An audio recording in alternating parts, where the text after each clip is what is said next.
Mga kabida, isang magandang oras sa lahat at welcome po sa aking channel. Ito po, pag-usapan po natin, ito hong resulta po mga kabida ng absentee voting o local absentee voting po, sa katatapos lang po na eleksyon, mga kabida. Nakakagulat po, kasi hindi lubos akalain na binoto po ng mga kabilang sa absentee voting po mga kabida o local absentee voting. Kagaya po ng mga empleyado po ng gobyerno, ito hong uniform personnel, AFP, PNP, ito hong mga guro, at maging mga miyembro po ng media, halos mga kandidato ho ng mga Duterte po mga kabida. Okay? Mantakin nyo yung nagdumina po sa Magic 12 po ay mga kandidato po ni Pangulong Rodrigo Roa Duterte at VP Sara Duterte. At the rest po mga kabida, pinaghatian na po ng alyansa at ito hong mga independent candidates. Ito po, pakinggan muna natin, ito hong talakayan po mga kabida ng Net25, 100% yung kanila pong programa, Dito ho natin makikita yung sino yung nag-top 5, okay? Mga kabida mula sa Duterte, po. Ito, pakinggan po natin, mga kabida. Kung absentee voting, alam mo ba kung sino mga nanguna? Ha? Sino yan? Alam mo ba bumoboto sa absentee voting? At saka yan, hindi nilabas yan, ngayon lang nila nilabas yan. Oo. Ang mga bumoboto dyan, mga pulis, sundalo, mga teacher, yung mga hindi makakaboto sa araw ng eleksyon. Kasi ito, local absentee voting to, hindi to overseas. Hindi. Ito yan sa Pilipinas. Okay. Alam nyo kung sino nanguna? Sino? Ay, yung top 3, yung tatlong... yung tatlo? Oo nga, Sina Senador Bongo, Ronald De La Rosa, at Congressman Rodante Marcoleta. Ako. Surprising yan, ha? At karamihan na sa yung punto natin, ang absentee voting, kaya opisyal ng gobyerno yan, Ito nga, tawa ng gobyerno. Media at uniform personnel, uniform, Nako po. sundalo, police, di ba? May mensahe yan, Hindi lang ito kasi pag yan lang yung top 3. Pero pag tinignan mo yung nandun sa number 4, number 5, puro kandidato ni dating Pangulong Duterte. May mensahe yan. Oo. Basahin niyo po mabuti yan. Mga, uniform, mga yan. Pulis, sundalo, teacher. Yes. Naka-uniforme yan. Paano na? Ano ang kasunod? Nakapagtala ho ng pinakamaraming boto, Bongo, sa absentee voting to, local, 45,481. Tinan mo siya, De La Rosa, 44,818. Marcoleta, 34,543. Pang-apat, Jimmy Bondo, 32,784. Pang-lima, Raul Lambino. Puntakin mo yan, pumasok kayo Lambino. Alam mo, wala kang dyan, ipakita mo nga sa screen. Yung iba pang mga pumasok dyan sa local absentee voting, makikita mo, walang alyansa na nasa wala.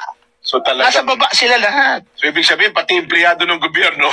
Mukhang ang kanilang sentimiento, ang kanilang boto, ay nandun sa Duterte. Nako po. Duterte. Pag-aralan niyo po mabuti yan. May mensahe yan, basahin niyo po yan. Nako. Ayun. So, malinaw po, mga kabida, doon po sa lumabas po na resulta po ng local absentee voting, kung saan po ay dinomina po mga kabida ng mga kandidato ho ng mga Duterte. At yung kandidato po ng gobyerno, kandidato po ni Pangulong Marcos ay nasa dulo na po mga kabida, outside Magic 12 po.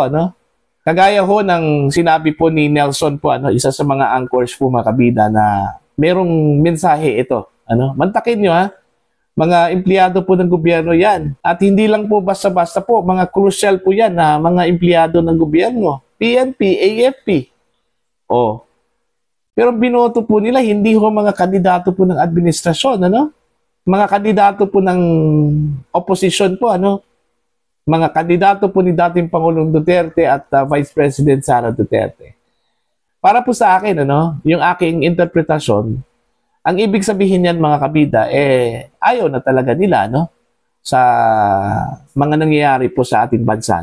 At ayaw po nila ng maluklok po mga kabida sa mga pwesto ho sa gobyernong ito, at pareho sa mga opisyal na kasalukuyang umupo po ngayon, ano, mga kabida.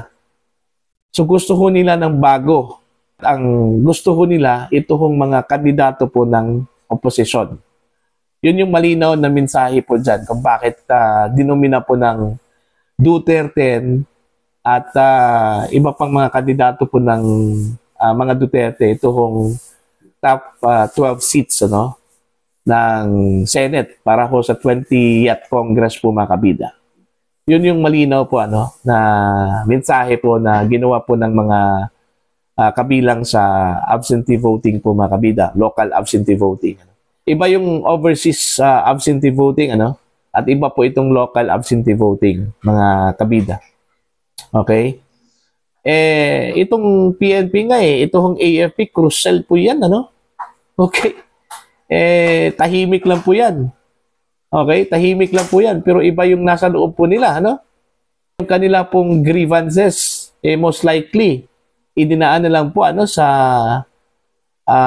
pagboto po nila. In-exercise po nila yung kanila pong right to vote, ano? Sa pagpili ho ng nararapat na mga kandidato, ano? Opisyal po ng gobyerno, mga kabida. So, dapat pag-isipan po yan, ano, ng Marcos administration. Okay? Yung nangyari po ngayon, kasi malinaw po, mga kabida, na hindi na talaga effective ito hong si Pangulong Marcos sa kanya hong endorsement, ano? Kumbaga, sa halip na nakatulong yung kanyang endorsement, is lalo hong nakasama po, mga kabida, sa kanya hong mga kandidato. Okay? Kung maalala po ninyo, nung umpisa po, ano, masyado hong confident ito hong Marcos administration na makuha ho nila ito hong Magic 12, ano? 12-0 nga yung kanila hong target, Okay? Pero anong nangyari? 5 lang po yung nakapasok po, ano? At hindi po ito pure candidate, ano? O candidates ng Marcos administration o ni Pangulong Marcos, itong 5 na nakapasok po sa Magic 12 po, mga kabida, may kanya-kanyang mga partido po yan. Okay? Nabuo lang po yan dahil ho sa coalition po, ano, ng mga partido under sa Marcos administration po, ano, mga kabida. Hindi talaga ito mga kandidato po talaga ng Pangulo. Kasi ho, ang mga kandidato talaga ng Pangulo, mga kabida, for the information of everybody, ano, ito hong si former Senator Manny Pacquiao. Okay? Ito hong si Benhur Abalos at Senator Francis Tolentino, ano? Ito po sila ay mga miyembro po ng Partido Federal ng Pilipinas. Ang partido po ng Pangulong Ferdinand Bongbong Marcos. Pero itong tatlo, wala. Nasaan po sila? Outside Magic 12 po, mga kabida. So meaning, kahit po sa sariling mga kandidato po ng Pangulo ay hindi ho nakapasok, ano? Okay? So malinaw po na yung endorsement po ng Pangulo ay hindi na talaga effective. Actually, talo po siya, no, ni VP Sara, mga kabida. Actually, ang election na ito, mga kabida, ay hindi po ito labanan po ng mga kandidato po, ano? Okay, ito po ay labanan po, ano, ni Pangulong Marcos at Vice President Sara Duterte. Okay, kung paano ho sila makakuha po ng mas maraming kandidato po, ano, na makapasok po, manalo po, mga kabida, ano? Labanan po ito kung sino yung effective endorser po, mga kabida. At malinaw ho sa resulta po ng election ito, ano, na ang effective endorser ho dito, ito hong si Vice President Sara Duterte. Mantakin nyo, mga kabida, kung ilang mga kandidato yung nanalo po, ano, sa kanya hong endorsement.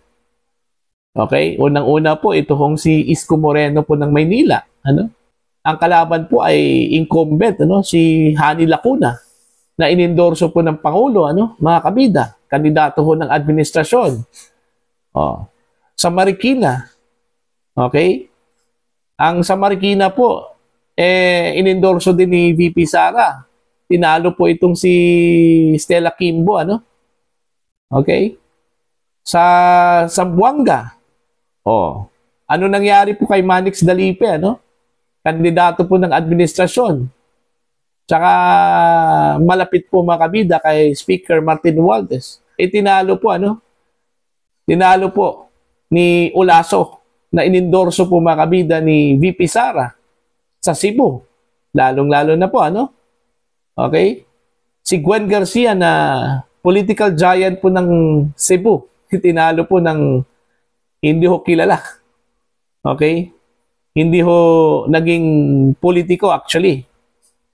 Itong si Pam Baricuatro, inendorso din ni Vice President Sara Duterte mga kabida. So ito, indikasyon po ito na napakalakas yung influensya po ni VP Sara po mga kabida.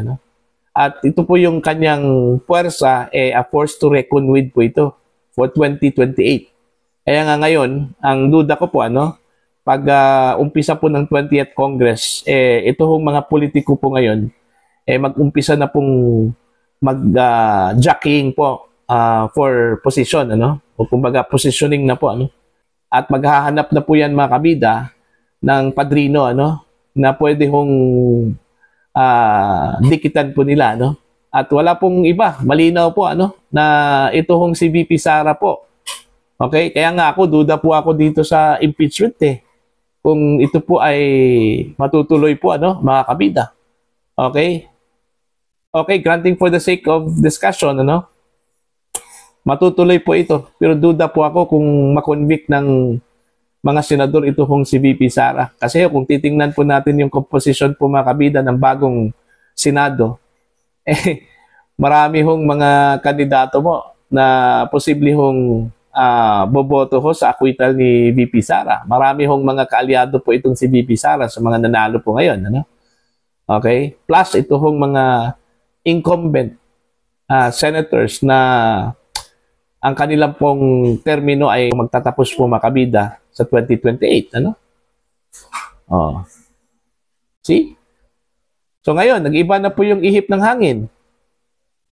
Ang Malacanang, ang sabi po nila, hindi na po ipupush ng Pangulo ang impeachment trial po ni VP Sara sa Senado. Anong ibig sabihin yan? Okay? Kasi feel na po ng Pangulo. Yung bangis po ng agila, ramdam na ramdam po ng Pangulo yung strength po ng Vice Presidente po ng Pilipinas. Okay? Kaya yun, sa tingin ko po, magiging lame duck president na po ito hong si Pangulong Marcos, mga kabida, pag umpisa po ng 20th Congress. Kasi kitang-kita po yung kanya hong ineffectiveness dito ho sa eleksyong ito. Kung paano ho niya maipanalo ito hong mga kandidato po niya. Kitang-kita po yun, mga kabida. So, yun lang po. Para po sa inyo, ano po ang inyong pananaw at opinion ho dito, mga kabida? Okay? Please comment down sa mga hindi pa po subscriber sa akin channel. Please subscribe. Just click the subscribe button. Click the notification bell. Click all para updated po kayo sa aking mga uploads. Maraming salamat po sa inyo lahat, mga kabida.